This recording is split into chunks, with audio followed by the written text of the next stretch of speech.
Bismillahirrahmanirrahim. Perkenankan kami berbagi. Adab belajar agama. Adab dalam belajar agama merupakan bagian penting yang perlu diperhatikan dalam menuntut ilmu agama, agar ilmu yang didapatkan lebih berkah dan bermanfaat bagi orang yang mencarinya. Dalam surat Thaha, Allah menceritakan ketika Allah Ta'ala hendak menyampaikan wahyunya kepada Nabi Musa alaihissalam. Sebelum Allah memberikan wahyu kepada Musa, terlebih dahulu Allah arahkan Musa untuk mengikuti adab yang Dia perintahkan. Allah berfirman, "Falamma ataha nudiya ya Musa, inni ana rabbuka fakhla'na 'alaika innaka bilwadil muqaddasi tuwa." Ketika Musa datang ke tempat api itu, dia dipanggil, "Hai Musa, sesungguhnya aku inilah Tuhanmu. Maka tanggalkanlah kedua terompahmu. Sesungguhnya kamu berada di lembah suci Tua." Quran Surat Thaha ayat 11 dan 12. Dalam ayat ini Allah perintahkan Musa untuk melepas sandalnya sebagai bentuk sopan santun dan menjaga adab, karena beliau berada di lembah suci. Dulu para ulama sangat memperhatikan adab dalam belajar. Bahkan perhatian mereka terhadap adab melebihi perhatian mereka terhadap ilmu yang diajarkan.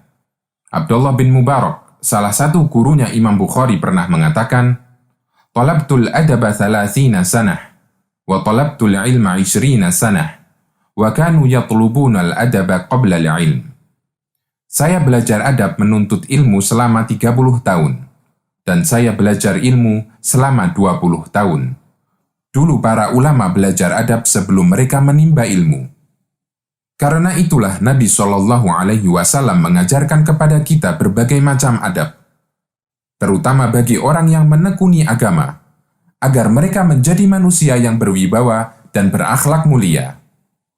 Berikut kita akan bahas beberapa adab yang selayaknya diperhatikan bagi setiap orang yang hendak menuntut ilmu syariat.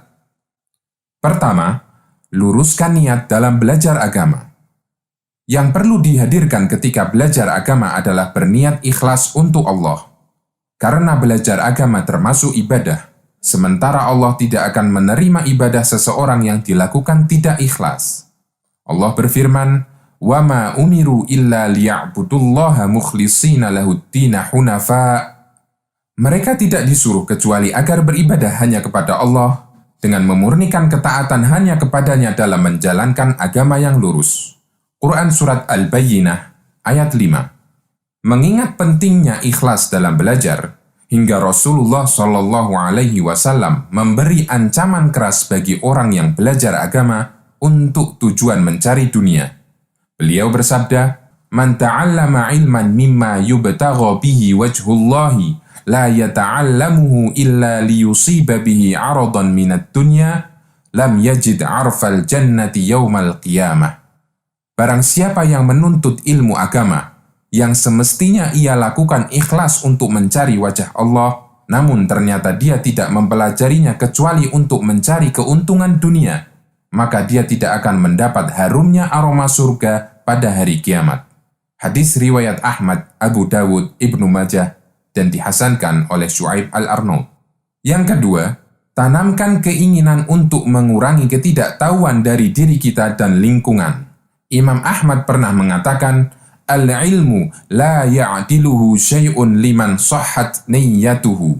Belajar ilmu tidak ada tandingannya bagi orang yang niatnya lurus. Lalu murid beliau bertanya, bagaimana cara niat yang lurus itu? Jawab Imam Ahmad, "Yanwi an yarfa'al jahla an nafsihi wa an ghairihi."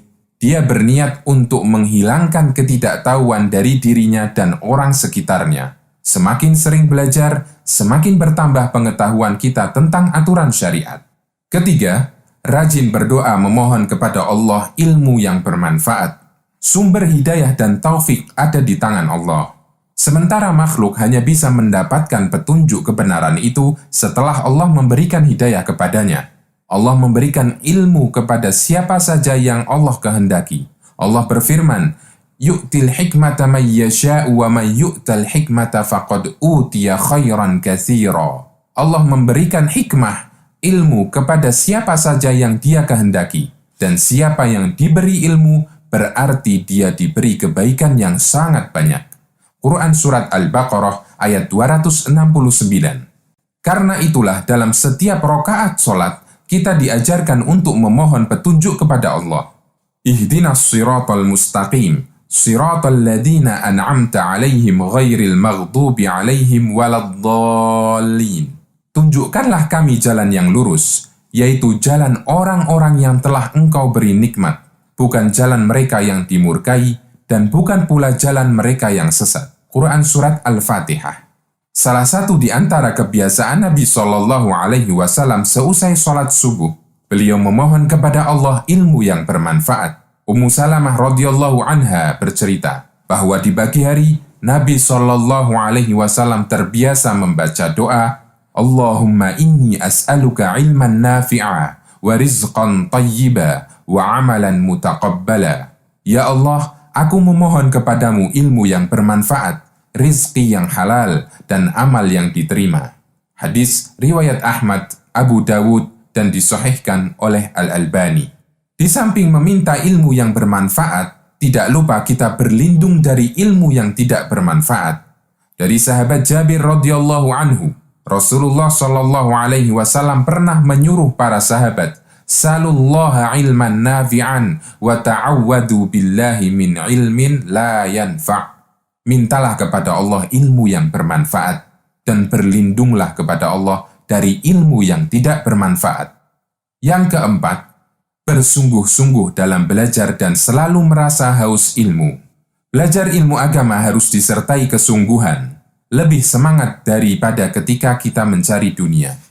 Imam Yahya bin Abi Katsir, ulama tabi'in, pernah menasihatkan, La yustata'ul ilmu birahatil jism. Ilmu tidak bisa diperoleh dengan cara santai. Seseorang akan mendapatkan ilmu yang bermanfaat dengan izin Allah apabila dia bersungguh-sungguh dalam belajar. Rasulullah SAW bersabda, Manhumani la yashba'an, manhumun fil ilmi la yashba'u minhu, wa manhumun fid dunya la yashba'u minha. Dua orang rakus yang tidak pernah kenyang. Pertama, orang yang rakus terhadap ilmu, dia tidak akan pernah kenyang dengannya. Dan kedua, orang yang rakus terhadap dunia, tidak akan pernah kenyang dengannya. Hadis riwayat Ad-Darimi. Kelima, jauhkan diri dari maksiat. Dosa adalah sumber noda bagi hati, yang akan menghalangi cahaya ilmu untuk menembus relung kolbu. Semakin banyak dosa yang dilakukan oleh seseorang, hatinya akan semakin gelap. Di saat itulah dia akan lebih sulit untuk mendapatkan ilmu yang bermanfaat. Dari Abu Hurairah radhiyallahu anhu, Nabi SAW bersabda, Innal abda idza akhta'a khati'atan nukitat fi qalbihi nuktatun sauda fa idza huwa naza'a wastaghfara wa taba suqila qalbuhu wa in 'ada zida fiha hatta ta'luwa qalbahu. وَهُوَ الرَّانُ الَّذِي ذَكَرَ اللَّهِ كَلَّا بَلْ رَانَ عَلَى قُلُوبِهِمْ مَا كَانُوا يَكْسِبُونَ. Apabila seorang hamba melakukan dosa, maka dititikkan setitik noda hitam di hatinya. Jika dia bertaubat dan beristighfar, hatinya akan dibersihkan. Jika dia mengulangi lagi, akan ditambahkan lagi titik hitam, sampai menutupi seluruh hatinya. Itulah ar-ran atau sumbat yang Allah sebutkan dalam firman-Nya, sekali-kali tidak. Itu disebabkan ron yang menutupi hati mereka, disebabkan maksiat yang mereka kerjakan. Hadis riwayat Tirmidzi dan dihasankan oleh Al-Albani. Keenam, hindari sikap malu dan sombong selama belajar agama. Sombong dan malu merupakan salah satu penyebab utama yang akan menghalangi seseorang untuk belajar agama. Imam Mujahid, ulama tafsir muridnya Ibnu Abbas, mengatakan, La yata'allamul ilma mustahyin wala mustakbir. Dua orang yang tidak mau belajar ilmu agama. Orang yang pemalu dan orang yang sombong. Hadis riwayat Bukhari secara mu'allaq. Ketujuh, mendekatlah ke narasumber.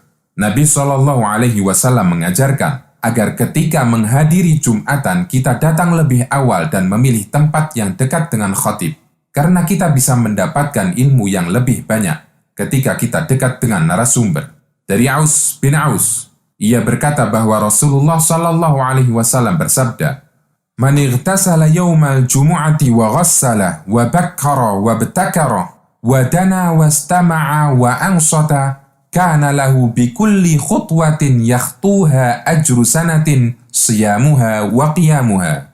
Barang siapa yang mandi pada hari Jumat dengan mencuci kepala dan anggota badan lainnya, lalu ia pergi di awal waktu atau ia pergi dan mendapati khutbah pertama, lalu ia mendekat pada imam, mendengar khutbah serta diam, maka setiap langkah kakinya terhitung seperti puasa dan sholat setahun.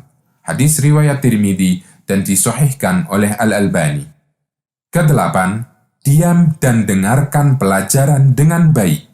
Allah ajarkan ketika kita mendengarkan Al-Quran agar kita diam dan mendengarkan dengan seksama. Wa idza quri'al Qur'anu fastami'u lahu wa ansitu la'allakum turhamun. Apabila dibacakan Al-Quran, maka dengarkanlah dan diamlah agar kamu mendapatkan rahmat. Quran Surat Al-A'raf ayat 204. Dalam adab Jumatan, Nabi SAW mengajarkan kita untuk diam dan mendengar khatib dengan seksama. Beliau juga melarang keras jamaah untuk bicara sendiri atau bermain-main pada saat Jumatan. Beliau bersabda, "Man massal hasa faqad lagha." Siapa yang bermain kerikil, berarti dia telah membuat sia-sia Jumatannya. Hadis riwayat Ibnu Majah dan disahihkan oleh Al-Albani. Kesembilan, catat ilmu dan pelajaran yang kita dapatkan. Pengikat ilmu adalah tulisan. Karena kemampuan memori kita terbatas, sementara ada banyak hal yang kita dapatkan selama belajar. Allah mencatat setiap amal yang dilakukan para hambanya, meskipun dia tidak pernah lupa dengan perbuatan mereka. Namun ini memberi pelajaran kepada kita yang serba terbatas untuk mencatat setiap informasi berharga yang kita dapatkan. Umar bin Khattab radhiyallahu anhu menasihatkan, "Qayyidul ilma bil kitab." Ikatlah ilmu dengan mencatatnya. Hadis riwayat Ad-Darimi. Demikian pula yang disarankan Imam Asy-Syafi'i. Beliau memisalkan ilmu seperti binatang buruan, sementara catatan sebagai pengikatnya. Beliau mengatakan, "Al-ilmu saydun, wal kitabatu qayduhu, qayyid suyudaka bil hibalil wathiqah." Ilmu itu barang buruan, catatan sebagai pengikatnya. Ikatlah hasil buruanmu dengan tali yang kuat. Kesepuluh, hafalkan ilmu yang kita dapatkan. Allah menyebut Al-Quran yang merupakan sumber ilmu sebagai ayat yang tersimpan di dada orang berilmu. Allah berfirman, "Bal huwa ayatum bayyinatun fi suduril ladina utul ilma." Al-Quran itu adalah ayat-ayat yang jelas, tersimpan di dalam dada orang-orang yang diberi ilmu. Quran Surat Al-Ankabut ayat 49. Ini mengisyaratkan bahwa idealnya ilmu itu dihafal. Rasulullah SAW memberikan janji baik bagi setiap umatnya yang mau menghafal hadis. Dari Ibnu Mas'ud radhiyallahu anhu, Rasulullah SAW bersabda, "Naddarallahu imra'an sami'a minna haditsan fahafidhahu hatta yuballighah." Semoga Allah memberikan cahaya di wajah orang yang mendengar hadis dariku, kemudian dia menghafalkannya, lalu menyampaikannya. Hadis riwayat Ahmad dan disahihkan oleh Syu'aib Al-Arnaud. Ke-11, berusahalah mengamalkan ilmu yang telah dipelajari. Belajar dan menuntut ilmu syar'i bukanlah tujuan akhir.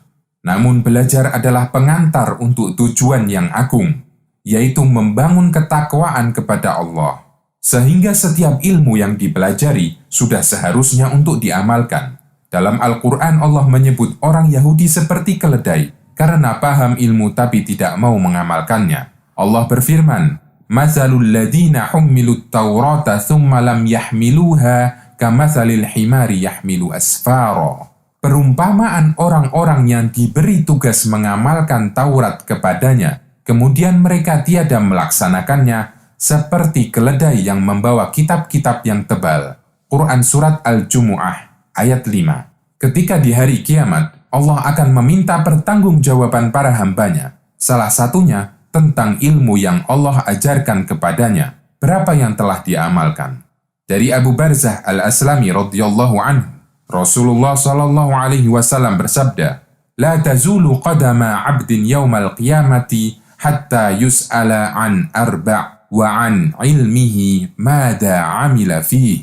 Kaki para hamba tidak akan bergeser di hari kiamat sampai dia ditanya tentang 4 hal, di antaranya tentang ilmunya, sejauh mana dia amalkan. Hadis riwayat Tirmidzi, Ad-Darimi, dan disahihkan oleh Al-Albani. Ke-12, berusaha mendakwahkan ilmu. Tugas orang yang memiliki ilmu, di samping mengamalkannya, dia juga harus mengajarkannya kepada orang lain, terutama keluarga.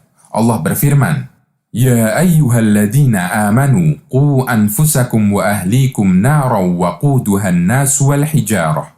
Hai orang-orang yang beriman, peliharalah dirimu dan keluargamu dari api neraka yang bahan bakarnya adalah manusia dan batu. Quran Surat At-Tahrim ayat 6. Karena orang soleh tidak boleh menjadi soleh sendirian, dia juga harus mengajak orang lain untuk turut menjadi soleh. Semoga Allah memudahkan kita untuk mendapatkan ilmu dan petunjuk darinya.